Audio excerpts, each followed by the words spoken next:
जय सिया राम। गुरु पूर्णिमा बिल्कुल आ ही गई है, तो आप सभी को गुरु पूर्णिमा की हार्दिक मंगल कामना एवं बधाई। हमारे सद्गुरुदेव युग तुलसी पंडित राम किंकर जी उपाध्याय को सादर सादर प्रणाम। बोलिए सद्गुरुदेव भगवान की जय। सद्गुरुदेव भगवान अमर हैं। जय जय श्री सीताराम। सद्गुरुदेव महाराज जी को याद करते ही एक पुलक सी उठ जाती है। जानते हैं क्यों? महाराज जी सुख के साक्षात स्वरूप है और सुख ही हम सबको चाहिए, और महाराज जी ने हमें वो अपार सुख दिया, हम में से प्रत्येक को, जो कि सुख मिलता है प्रेम से, पूर्ण प्रेम से, जिसमें कोई कंडीशन ना हो। हम लोग इतनी बात करते हैं ना अनकंडीशनल लव की, लेकिन सच्चाई ये है कि हम में स्वयं वो क्षमता नहीं है। वो क्षमता गुरु में, ईश्वर में ही हो सकती है कि वो हम सबको अनकंडीशनल लव करें।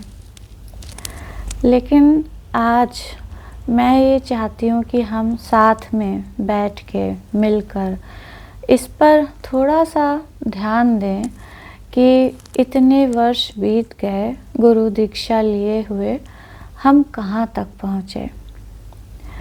इस पर बहुत आवश्यक है विचार करना।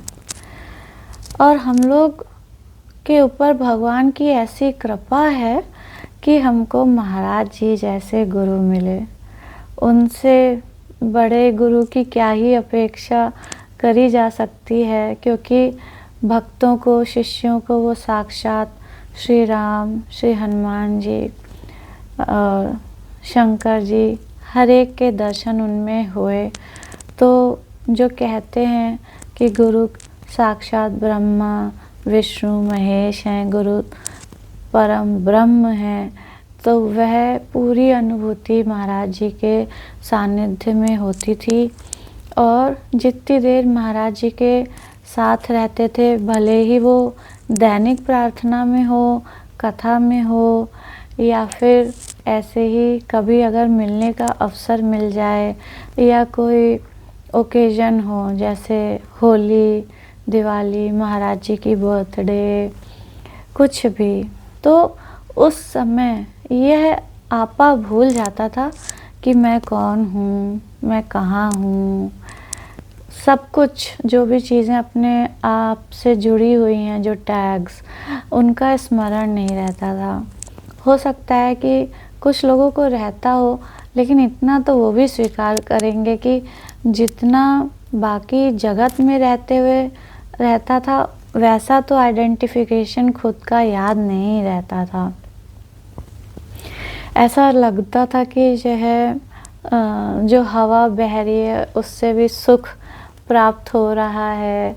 हर जगह सुख ही, आनंद ही पूरा हमें मिलता था। और यही साक्षात प्रमाण है कि महाराज जी भगवान ही हैं, क्योंकि यही कहते हैं कि भगवान को उनके अलावा कौन ही जान सकता है।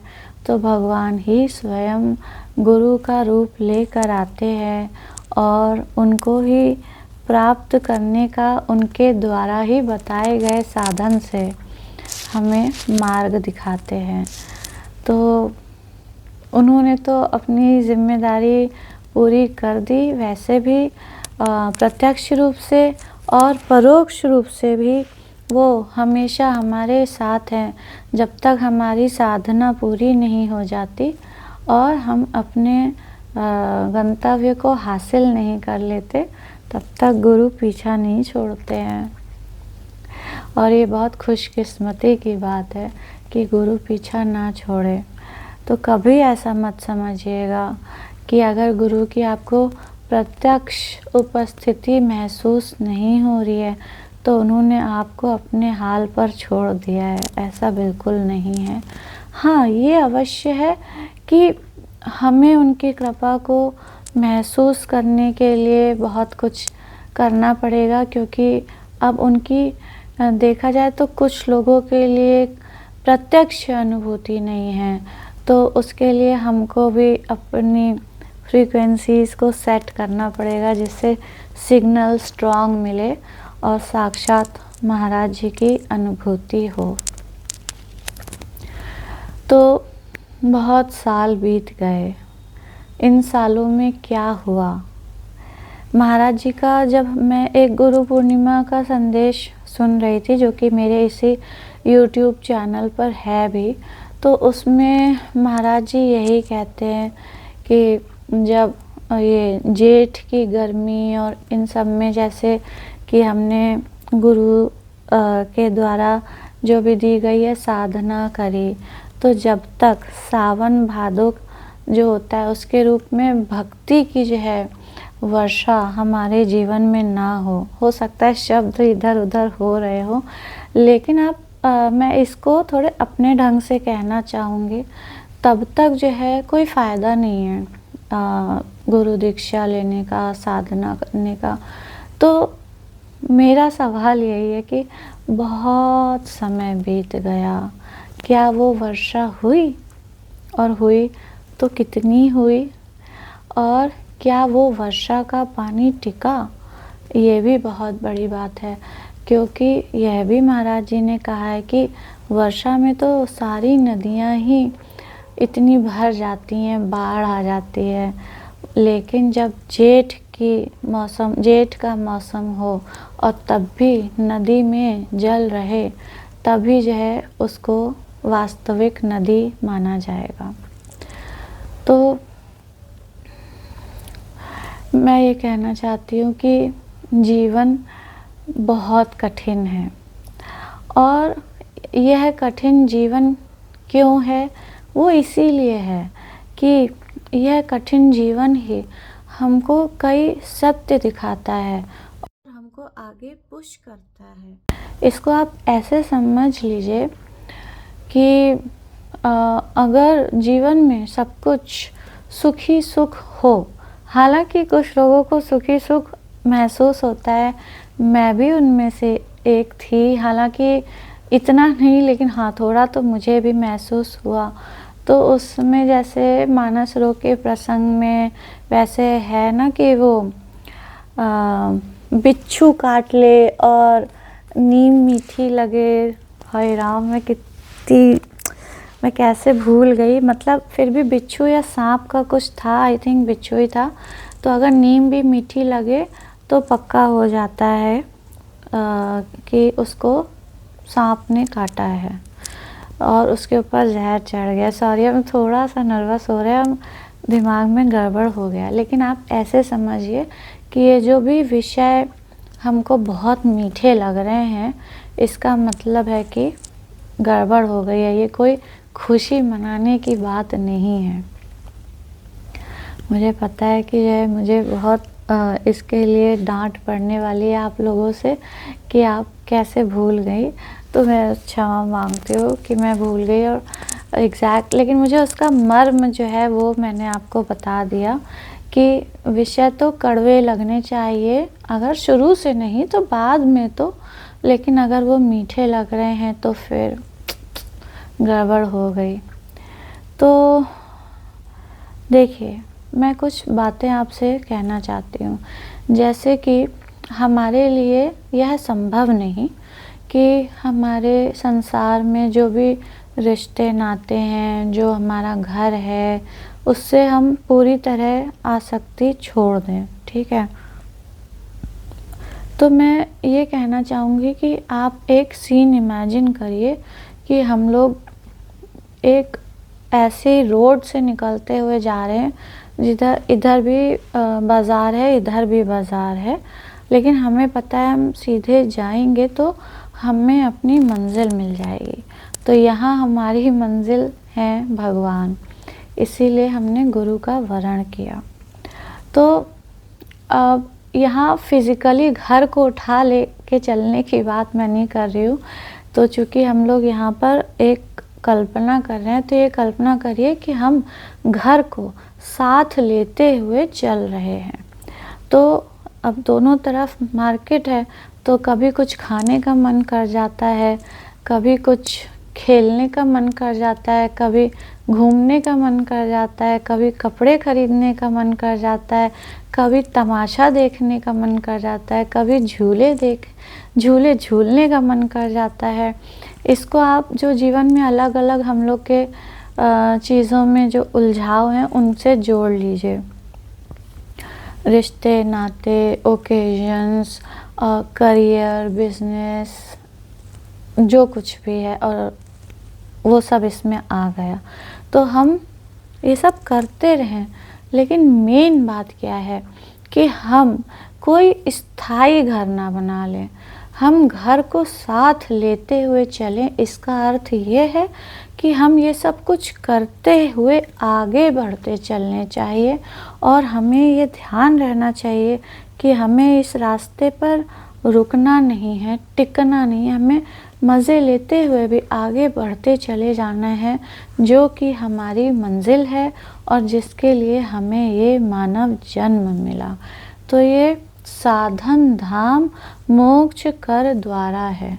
लेकिन हो क्या रहा है कि हम जप कर रहे हैं, हम कथा भी सुन रहे हैं, हमको बहुत आनंद आ रहा है, और जो भी साधना हम कर सकते हैं वो हम कर रहे हैं, पूजा कर रहे हैं, भोग लगा रहे हैं, मंत्र पढ़ रहे हैं, व्रत रख रहे हैं और अनुष्ठान कर रहे हैं, बहुत कुछ हम कर रहे हैं। पर क्या हम आगे बढ़ रहे हैं? क्या हम इसको, वही जो मैंने एग्जाम्पल दिया, ऐसे सोचिए कि ऐसा तो नहीं है कि हम वहीं पर खड़े हुए ये सब करते चले जा रहे हैं 20, 30, 40 साल से, तो हमें भगवान जी कैसे मिलेंगे? और जो मैंने पहले कहा कि इसी में हमें सुख मिल रहा है, तो अगर हमें, और इसमें सुख मिलता है, मुझे भी मिलता है, अगर इसमें सुख ना मिले तो क्यों ही जो है ये संसार से पार करना इतना दुष्कर हो। तो सुख तो मिलता ही है, लेकिन कहने का अर्थ ये है कि समय बीतने के साथ, साधना करते रहने के साथ, क्या ये कभी मन में आया कि अब उतना सुख नहीं मिल रहा है और कुछ तो कमी लग रही है? और कमी जब भी हमें लगती है तो गलती हम ये कर देते हैं कि हम फिर से उसी चक्कर में घूमने लगते हैं। एक महात्मा जी को मैंने सुना, तब मुझे समझ में नहीं आया था, उन्होंने इंग्लिश में बोला था कि जब भी आप अपने से दूर जाते हो तो दुख बढ़ जाता है, और जब भी आप अपने पास आते जाते हो तो दुख कम हो जाता है और आनंद होने की संभावना हो जाती है। तो मैं यह कहना चाहती हूँ, इसको तब तो मुझे समझ में नहीं आया था, लेकिन अब मुझे अपने एक्सपीरियंसेस से समझ में आया। सबसे पहले तो मैं आपको ये बताऊँ कि कितनी साधना हम लोग करें, कितना डिसिप्लिन में रहें, लेकिन हम बार बार लुढ़क जाएंगे और लुढ़क के नीचे गिरेंगे या पीछे गिरेंगे, मतलब बैकवर्ड्स चले जाएंगे। लेकिन हमें करना यही है कि हमें फिर से उठ जाना है और धूल मिट्टी झाड़ देनी है और फिर से अपनी साधना में लग जाना है। मेरे साथ अभी यही हुआ कुछ समय से, क्योंकि परिवार में कुछ बड़ी समस्याएं चल रही हैं और मुझे पता नहीं चला कि कब मेरी जो भी चीज़ें मैं करती हूँ उसमें कुछ अनियमितताएं आने लग गई, और उसकी वजह से फिर मेरे जीवन में वही भय, चिंता और ये सब आने लग गया, एंग्जाइटी। और भगवान की ऐसी कृपा है कि मैंने इतने जगहों से अपना बांध रखा है कि अगर छूटती भी हैं चीज़ें तो सारी नहीं छूट सकती, क्योंकि काफ़ी कुछ मैंने अपने जीवन की, मतलब लाइफस्टाइल से जोड़ रखा है, तो उसकी वजह से मैं बच गई। और मुझे एकदम रियलाइज़ हुआ कि अरे ये कैसे और कब हुआ, तो मुझे याद ही नहीं आया कि कब मैंने ये चीज़ें छोड़ दी। और फिर जैसे जैसे मैंने धीरे धीरे वो चीज़ें वापस पकड़नी शुरू करी, तब मुझे ये समझ में आया कि ये तो एक वो चीज़ हो गई कि मेरे जीवन में कुछ दिक्कत थी, लेकिन इन जनरल अगर आप देखें तो हमने अपने आप को इतनी बाहर की चीज़ों में उलझा रखा है, भले ही वो सोशल मीडिया हो, पॉलिटिक्स हो, गॉसिप हो, षड्यंत्र करते रहते हैं हम लोग, या फिर जो क्रिया प्रतिक्रिया होती रहती है, घूमना फिरना, और कुछ लोगों का तो जीवन खाने पीने के ही उसमें बीत जाता है सुबह से रात तक, और रात को अगले दिन का भी वो कि कल क्या खाएंगे। और मैं ये मजाक नहीं कर रही हूँ, और इसका ये मतलब नहीं है कि हमें खाने का स्वाद नहीं लेना है, हमें घूमने नहीं जाना है, हमें सोशल मीडिया नहीं यूज़ करना है, हमें एंजॉय नहीं करना है।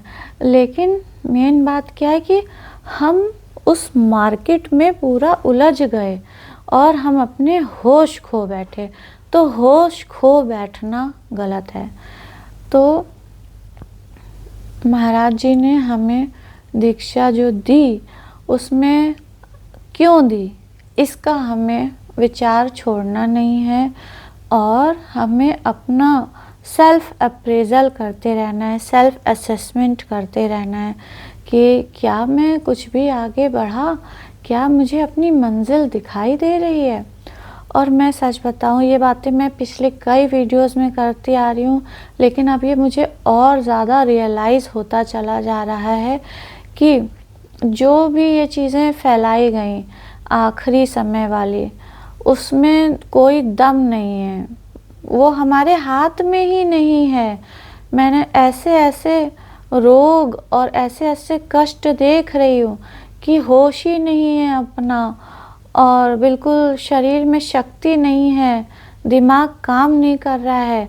ऐसे में क्या आखिरी समय में राम का नाम लेना याद रह सकता है? और उसको भी छोड़ दीजिए आप। अब मैं आपको असली बात बताती हूँ कि जितनी जल्दी हमें लाइफ में जीते जी यह सब कुछ मिल जाए, क्योंकि देखिए जो राम राज्य बना, तो राम राज्य भगवान सबको 13,000 वर्ष के बाद अपने धाम भी लेकर गए, लेकिन 13,000 वर्ष तक राम राज्य का जीते जी लोगों ने सुख लूटा। और राम राज्य का पूरा वर्णन आप रामचरितमानस में पढ़ लीजिए। तो हमारे जीवन का उद्देश्य मरने के टाइम और उस सब से मतलब ही नहीं है। हम जल्दी से जल्दी इस स्थिति को प्राप्त कर लें अपने हृदय में राम राज्य वाली, और फिर जितना भी जीवन बचा है उसमें अपार सुख में रहने का हमारा अधिकार है, जिसको हम छोड़े देते हैं और टालते रहते हैं। जब मनु जी और शत्रुपा जी ने तपस्या करी और भगवान प्रकट हुए, तो वो लोग सुख ही तो भगवान से मांग रहे थे, लेकिन जैसा कि महाराज जी ने बताया कि भगवान ने शत्रुपा जी को वर देते समय विवेक को पहले स्थान दिया, सुख से भी पहले।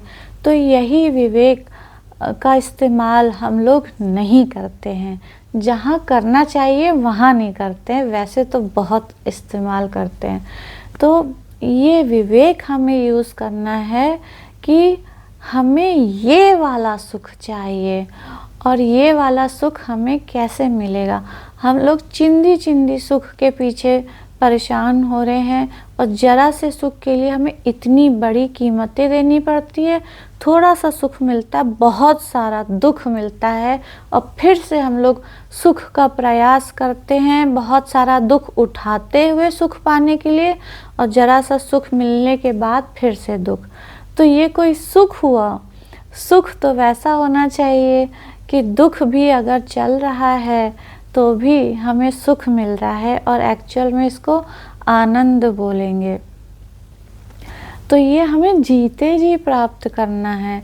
ये संतों की जो भी जीवन गाथाएं हैं क्या जो है उसमें आप ये पढ़ते हैं कि जब उन्होंने देह का त्याग कर दिया तो वो इस लोक में पहुंच गए, उस लोक में पहुंच गए? मैंने तो कभी नहीं सुना।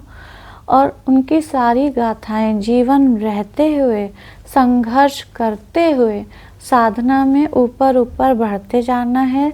साधना तो केवल नाम की होती है।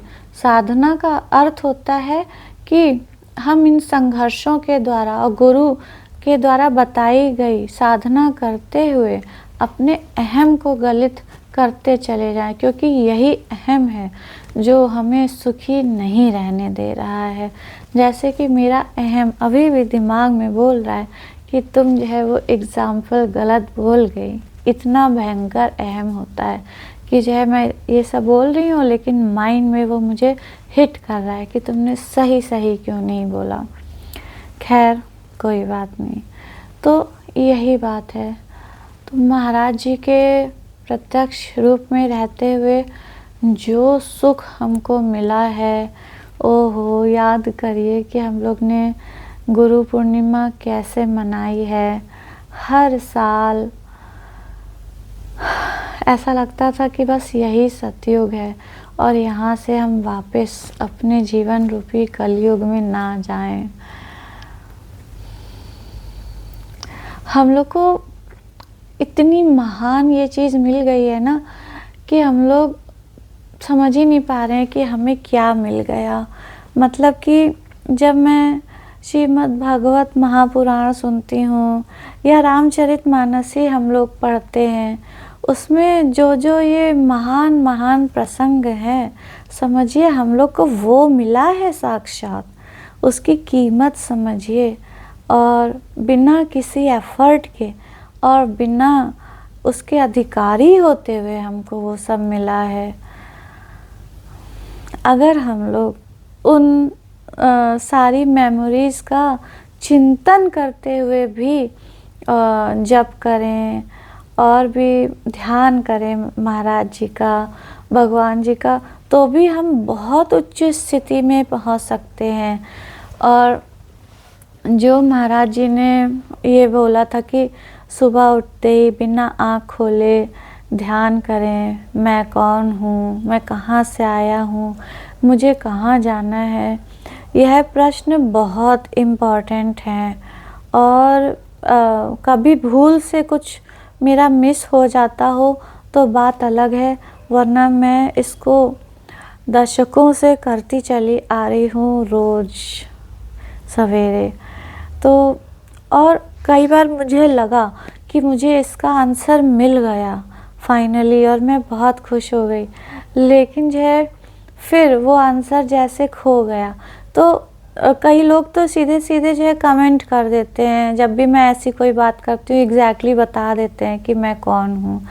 तो मैं यह कहना चाहूँगी आपसे कि जैसे कि ईश्वर एक ही है तत्व रूप में, लेकिन वो इतने सारे रूपों में हमारे सामने प्रकट होते हैं, वैसे ही इस प्रश्न का उत्तर हमारे अंदर से हमारे लिए आएगा।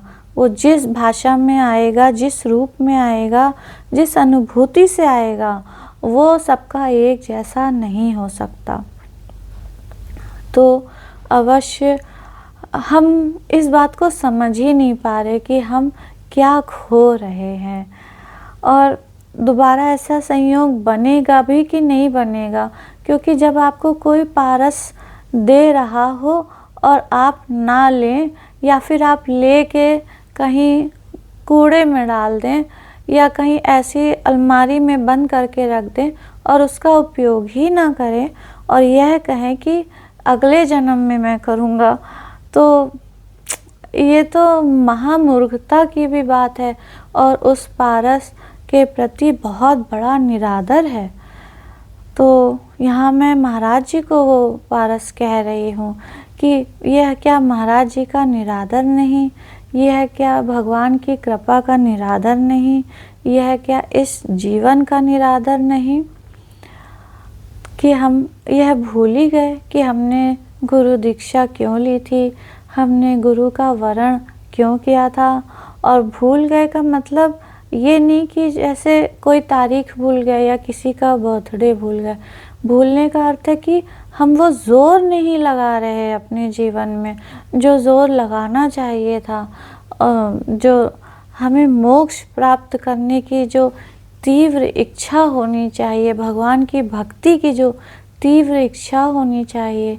कथा का क्या फल है? कथा का यह फल है कि हमने जिसकी कथा सुनी उसको देखने की, उससे मिलने की बहुत तेज इच्छा होनी चाहिए।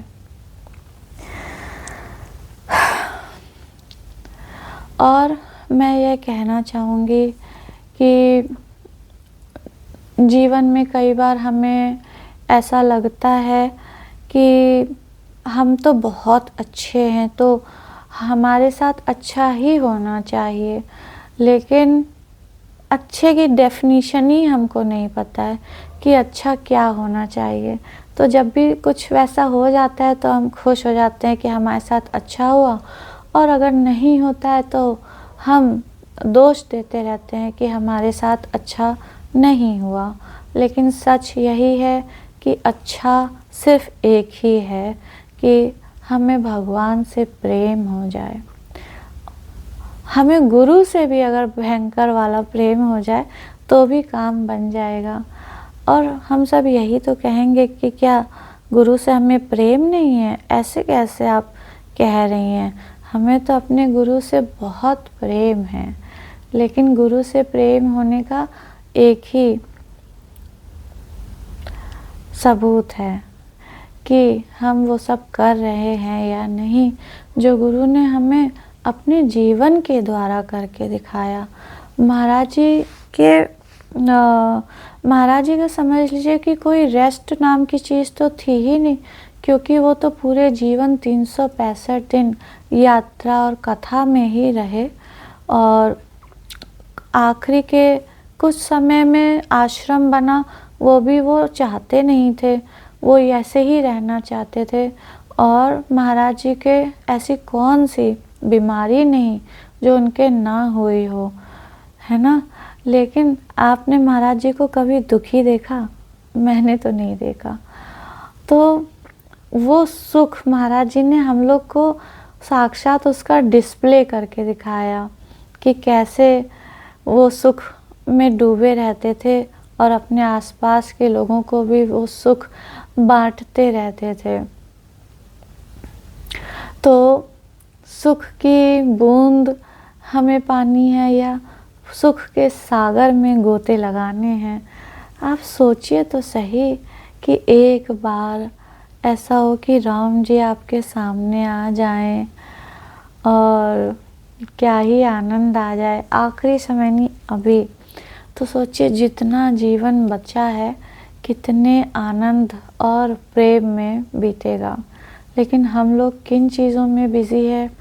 हम लोग अपने से दूर हर चीज़ में बिज़ी है, और हम अपने को अकेले होने ही नहीं देते कि हम उन विषयों से हटकर जो असली चीज़ है उसके बारे में भी कुछ देर तो सोच सकें, एकदम सीरियस होकर, और जान सके कि हम स्वयं ही वो कारण हैं जो उस सुख से स्वयं को दूर रखे हुए हैं। और मैं आपको एक चीज़ बताऊं पर्सनल कि और ये मैं कोई अपनी तारीफ़ में नहीं बोल रही, लेकिन अब मेरे को बताना तो पड़ेगा ही। तो मैं दुनियादारी में हमेशा ज़ीरो थी, और मैं महाराज जी के जैसे उन्होंने बताया उसमें जितना भी मैं कर सकती थी वो मैं बराबर कर रही थी, और मुझे उसके बहुत सुंदर फल मिले। लेकिन मेरे को दुनियादारी में मैं कच्ची रह गई, और उसकी वजह से बहुत दिक्कतें हुई। तो भगवान जी ने भी सोचा कि मैं तुम्हें दुनियादारी सिखा के ही रहूँगा। तो मैंने एक चीज़ नोटिस करी कि ये जो सत्संग का पथ था, इसको थोड़ी सी चीज़ प्राप्त करने में भी बहुत समय और कठिनाई का सामना करना पड़ता है। लेकिन दुनियादारी सीखने में मुझे कष्ट तो बहुत हो रहा है, क्योंकि जब आपको बिल्कुल नहीं आती और दुनिया कैसी है हम जानते, तो बहुत ज़्यादा प्रहार झेलने पड़ते हैं। लेकिन मैंने अगर दोनों को कंपेयर करूं तो मुझे ऐसा समझ में आ रहा है कि जितनी दुनियादारी से काम चल जाए उतनी तो मैं बहुत जल्दी सीख गई। तो ये तो क्रैश कोर्स है, क्योंकि धड़ाधड़ जब आपको प्रहार मिलता है तो आपको काफ़ी चीज़ें समझ में आ जाती हैं। और आप ये समझिए कि ज़्यादातर लोग दुनियादारी में पूरा दिमाग लगाए हुए हैं, जिसमें ज़्यादा मेहनत नहीं लगती, उसमें उन्होंने पूरा जीवन होम कर रखा है। और दुनियादारी सीखने का फ़ायदा क्या है, मुझे मेरे लिए क्यों ज़रूरी था सीखना, क्योंकि दुनियादारी में उलझ कर मैं जो अपनी एनर्जी वेस्ट कर रही हूँ, जो मैं अपनी भावनाएं इधर उधर वेस्ट कर रही हूँ, वो मुझे समझ में आया कि ऐसे तो दुनिया को इन चीज़ों से खुश रखा जा सकता है, मतलब संघर्ष से जितना हो सके बचा जा सकता है। और अपनी शक्ति जो इधर हमें लगानी है आध्यात्म में, उसको डिसिपेट नहीं होने देना है, उसको व्यर्थ नहीं जाने देना है। तो मेरे को ये सोच सोच के हंसी आ जाती है कि जब जिन लोगों से मैंने दुनियादारी सीखी है, जो उसके मास्टर हैं, वो पूरे जीवन दुनियादारी में लगे रहे और उससे उन्हें मिला क्या, बस चिंता, लड़ाई, पंचायत करना, षड्यंत्र करना, जलन, गुस्सा, ईर्ष्या, मतलब कौन सी ऐसी चीज़ है जो उन्हें मिली नहीं और फिर भी उनको ऐसा लगता है कि हम इसी में ही हमें और बने रहना है और एक्सपर्टीज़ हासिल करनी है। तो मैं यही कहूँगी कि जो मेहनत जहाँ करनी चाहिए थी और जहाँ आपकी मेहनत का कोई फ़ायदा होता, वहाँ अगर आप इतनी सारी मेहनत करेंगे आध्यात्म में तो आपको इतनी सी चीज़ मिलेगी। लेकिन जो इतनी सी चीज़ है वो आपने जीवन भर जो दुनियादारी करके सुख प्राप्त किया, उससे इनफाइनाइट गुना सुख आपको इतना सा आध्यात्म का फल जो भी मिल जाए जिस रूप में, उससे मिलता है। तो अब आप देख लीजिए कि कौन सा फ़ायदे का सौदा है और कौन सा नुकसान का। पता नहीं मुझे कि आप ये बातें कनेक्ट कर पा रहे हैं कि नहीं, जो मैं गुरु पूर्णिमा से इनको रिलेट कर रही हूँ। महाराज जी को याद करिए, महाराज जी कितने बालक प्रकार के सरल, और मतलब आप ये समझिए कि महाराज जी को पूरे भारतवर्ष में और भारत के बाहर भी जहाँ महाराज जी गए, ऐसे ही लोगों के बीच में तो रहना होता था जो लोग यही दुनियादारी के एक्सपर्ट थे। ऐसा तो था नहीं कि जहाँ जहाँ महाराज जी जा रहे थे वहाँ वहाँ सारे जो थे वो संत ही थे। हमारे आपके जैसे दुनियादारी के फंसे ही हुए लोग, जो महान, मुझे शब्द पता नहीं यूज़ करने चाहिए नहीं है, लेकिन मतलब चालाक, और कैसे सामने वाले को बुद्धू बना के अपना स्वार्थ पूरा कर ले। कुछ लोगों को छोड़ के, मैं इन जनरल बात कर रही हूँ, भले ही वो कथा का आनंद लेते हैं और सब कुछ, वो तो कथा का ऐसा प्रभाव है कि वो आनंद मिल जाता है। इसका यह मतलब नहीं कि जितने लोग भी कथा में बैठे हैं या महाराज जी से मिलने आए हैं वो सब महान भक्त हैं। सॉरी, जो है मैं बातों को शीरे में लपेट के नहीं, मैं तो साफ साफ बोलूँगी। और कैसे ही हो सकते हैं जब तुलसीदास जी ने बता ही दिया है कि ऐसा कौन है जो मानस रोग से पीड़ित नहीं है। तो उन सब लोगों से डील करते हुए भी ऐसे तो महाराज जी को डबल चालाकी दिखानी चाहिए, 10 गुनी चालाकी दिखानी चाहिए, लेकिन नहीं, महाराज जी अपने आनंद में रहे। और जो भी चीज़ें थी, बहुत कुछ तो उन्होंने सही, लेकिन वो उन चक्करों में नहीं पड़े। तो आपको ये समझना पड़ेगा कि हमारा फ़ायदा किस में है। ये सारी चालाकियाँ करते हुए आपने क्या पाया, आप किन चीज़ों से बचे। अरे ज़िंदगी चौपट हो गई तो क्या पा लिया, जिस चीज़ के लिए जन्म मिला था वो तो किया ही नहीं, चालूपंथी करने लगे हुए हैं। महाराज जी को याद करिए।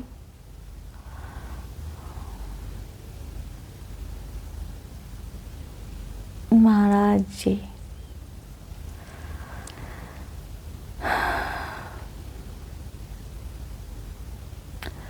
महाराज जी की प्यारी सी मुस्कुराहट, निश्चल,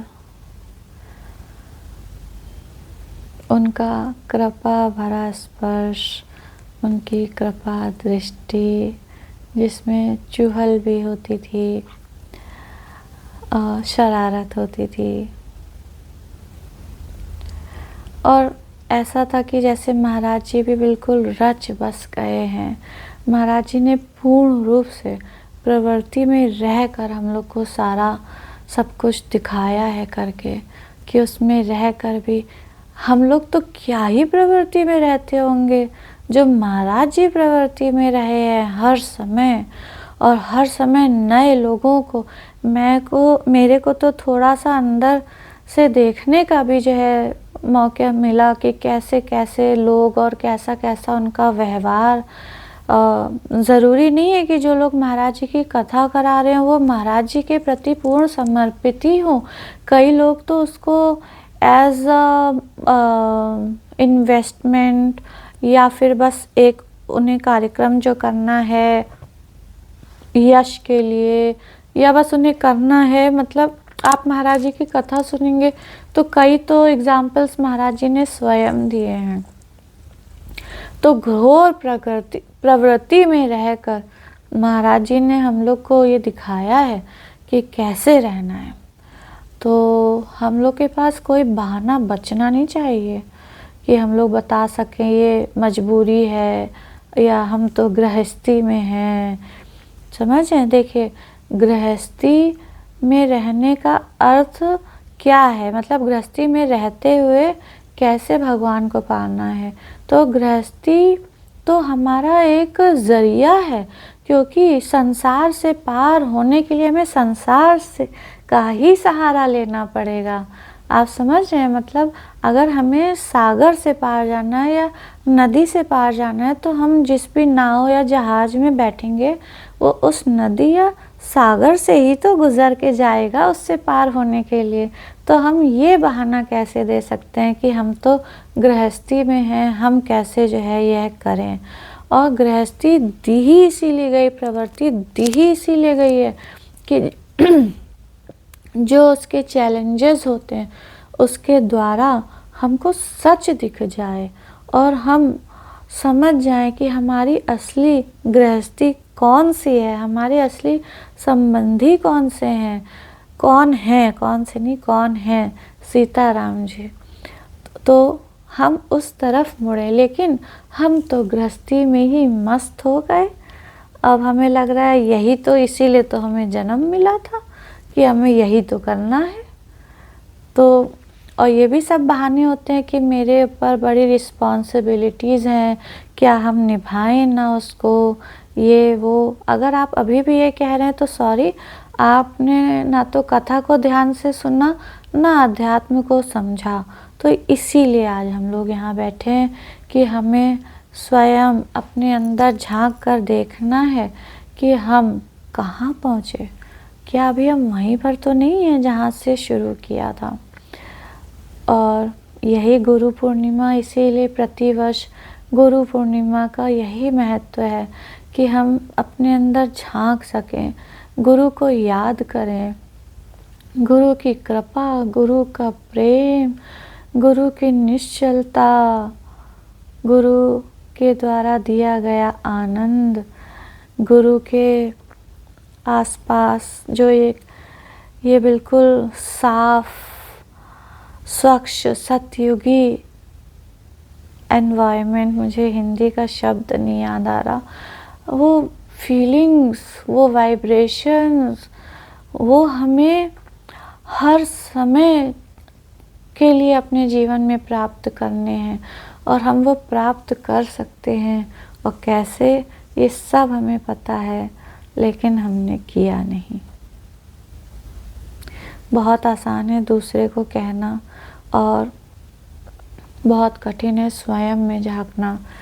जब भी मुझे ऐसा लगता है कि मैं किसी पायदान पर पहुंच गई, कुछ स्टेप्स आगे पहुंच गई, सच बता रही हूँ, कुछ ऐसा महाराज जी की कृपा से होता है कि ऐसा चांटा लगता है, ईगो को ऐसा हर्ट होता है ना कि उसे अपने मुंह से स्वीकार करना मुश्किल हो जाता है। बहुत बुरा लगता है, रोते हैं, गाते हैं। रोना गाना भी ईगो का ही पार्ट है, ये मत समझिएगा कि वो दुख और मजबूरी का पार्ट है, वो भी ईगो का ही पार्ट है। जब ये सब हो जाता है, पूरा स्टॉर्म निकल जाता है, बवंडर सब मच जाता है, तब जो है असलियत दिखाई देती है और इतनी शर्मिंदगी होती है कि ये तुम पावदान पे पहुंची थी, पायदान पर, और ये तुम जो है स्टेप्स आगे पहुंची थी, देखो तुम तो पहले से भी गिरी और गई गुजरी हो। तो उसके बाद जो एक भगवान के ऊपर डिपेंडेंसी और बढ़ जाती है, शरणागति बढ़ जाती है, इतना सुख मिलता है ना, इतना सुख मिलता है। बस ये स्वीकार करना बड़ा कठिन होता है, जैसे हलक में फंस जाता है, निकलता नहीं है कि हम गलत हैं, हमने ये गलती करी। लेकिन बहुत सुख मिलता है, बहुत आनंद मिलता है। और अभी भी मेरी ईगो उसी में अटकी हुई है कि वो सही उदाहरण था क्या जिसको अब मुझे आता है, लेकिन इस समय बिल्कुल दिमाग से बह गया है। ये भी बहुत बड़ी बात है। तो हम ऑनेस्टली अपने जीवन में झांकें, कोई सफाई ना दें, कोई सफाई मत दीजिए, इस वजह से हुआ, उस वजह से हुआ, बीमारी की वजह से हुआ, पैसे की वजह से हुआ, रिश्तों में धोखे की वजह से हुआ। कुछ भी जो है नहीं हमको सफाई देनी है। हमें सिर्फ ऑनेस्टली ये देखना है कि क्या हम आगे बढ़े, क्या ये जो जीवन हमें मिला था उसके लिए हमने कुछ करा। और इसका ये मतलब नहीं है कि आप घर बार छोड़ दें, रिश्ते नाते छोड़ दें, वो हम छोड़ ही नहीं सकते। हमें छोड़ना कुछ नहीं है, जैसा कि मैंने बताया, मार्केट दोनों तरफ लगा है, घर को साथ लेते हुए हमें आगे बस बढ़ते चले जाना है, एंजॉय करना है, लेकिन उससे रुक नहीं जाना है, उसको अपने हाथ पैर की बेड़ियां और जंजीर नहीं बनने देना है। हम फ्री होने चाहिए, वो मार्केट हमारा स्वामी नहीं होना चाहिए, हम खुद अपने स्वामी होने चाहिए। और हमें धीरे धीरे आगे बढ़ते जाना है और ये जिद होनी चाहिए कि इसी जन्म में हम भगवान को पा कर रहेंगे। और जन्म का मतलब बाद में नहीं, जल्दी से जल्दी हम भगवान को पा कर रहेंगे, जिससे जितना हमारा जीवन बचा है, जो हमने राम राज्य के बारे में सुना है, उसको हम अपने हृदय में महसूस कर सकें। बाकी क्या हो रहा है बाहर, हम राम राज्य तो क्या ही बनेगा, महाराज जी ने कहा है, लेकिन अपने हृदय के अंदर हम भगवान को ले आए, सीताराम जी का निवास हो और उस असली आनंद को हम प्राप्त कर सके, उसका पान कर सके, और हम ये समझ सके कि मनुष्य जीवन को हमने जो पाया है उसका क्या महत्व है। हम ऐसे कीड़े मकोड़ों की तरह जीवन जीने और मरने के लिए नहीं बने हैं, तो फिर हमें मनुष्य जीवन नहीं मिलना चाहिए था। तो मनुष्य जीवन बहुत कीमती है, लेकिन सिर्फ तब जब हम उसको वेस्ट नहीं करें। जो भी हो रहा है वो होता रहेगा, हमारे हाथ में नहीं है, अच्छा भी होगा बुरा भी होगा, लेकिन हमें बढ़ते जाना है। हमारा फोकस होना चाहिए कि हम अपने गोल की तरफ बढ़ रहे हैं या नहीं बढ़ रहे। हमारा पर्पस ये नहीं होना चाहिए कि हम अपना प्रत्येक दिन कैसे काटें। हमारा पर्पस ये होना चाहिए कि क्या हम अपने प्रत्येक दिन में अपने गोल की तरफ बढ़े या नहीं बढ़े। और गुरु पूर्णिमा पर महाराज जी के साथ 1 to 1 कोशिश करिए कि आप एक साथ ना मनाइए गुरु पूर्णिमा। मैं सच बता रही हूँ, आपको बहुत साल कर लिया, बच्चे नहीं हैं अब हम लोग। अब अकेले में 1 to 1 महाराज जी से संपर्क करिए। महाराज जी साक्षात आपके सामने हैं, उनसे संपर्क करिए, संवाद करिए। महाराज जी की आंखों में देखिए। महाराज जी तो आपको देख ही रहे हैं, आप कब उनके ऊपर दृष्टिपात करेंगे। और दृष्टिपात ऐसा नहीं कि ऐसे देखा और हाँ हाँ तो तुम क्या कह रहे थे, या वैसे। महाराज जी को देखना, उनकी हर समय प्रेजेंस को महसूस करना, हर मुश्किल में कि महाराज जी मेरे साथ हैं, वो मुझे संभालेंगे।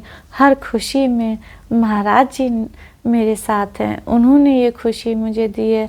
मैं उनके प्रति बहुत नतमस्तक हूँ कि मेरी बिना किसी काबिलियत के मेरे गुरुदेव मुझे इतना कुछ दे रहे हैं। और मैं ये बोलूँगी कि जब जीवन में कष्ट आते हैं, हम सभी चाहते हैं कि हमें उन कष्टों से मुक्ति मिल जाए, लेकिन केवल अब यही मांगना तो बंद करना पड़ेगा ना, क्योंकि जब तक आखिरी सांस है तब तक कष्ट आते ही रहेंगे। तो अब भगवान को मांगिए, गुरुदेव को मांगिए। गुरुदेव ही साक्षात ईश्वर हैं। थोड़ा सा मेरे गले में प्रॉब्लम बढ़ रही है जो पहले से थी, तो अभी मैं इस वीडियो को यहीं पर विराम दूंगी। प्रयास करूंगी अगर संभव हुआ तो गुरु पूर्णिमा पर फिर से कुछ कह सकूं, या कल कहूं अगर संभव हुआ। आप लोग कमेंट्स में बताइएगा अगर आपको कुछ भी प्रश्न हो गुरु पूर्णिमा से रिलेटेड, या कुछ भी आप जानना चाहते हो, तो मैं अवश्य प्रयास करूंगी। मैं प्रॉमिस नहीं कर सकती हूँ, क्योंकि मेरे अपने ही परिवार में इस समय काफ़ी समस्याएं चल रही हैं। तो इसके साथ ही विदा लेती हूँ। आपकी गुरु पूर्णिमा बहुत सुंदर मने, आपको महाराज जी की नित्य अनुभूति हो, उनकी कृपा की नित्य अनुभूति हो। महाराज जी से आपका बहुत प्रेम बढ़े, महाराज जी का बहुत आशीर्वाद, सानिध्य, अपनापन आपको मिले, ऐसी ही प्रार्थना है, मंगल कामना है। इसी के साथ विदा लेते हुए बोलिए सद्गुरुदेव भगवान की जय। सद्गुरुदेव भगवान अमर है। जय जय श्री सीताराम। बोलिए सद्गुरुदेव भगवान की जय।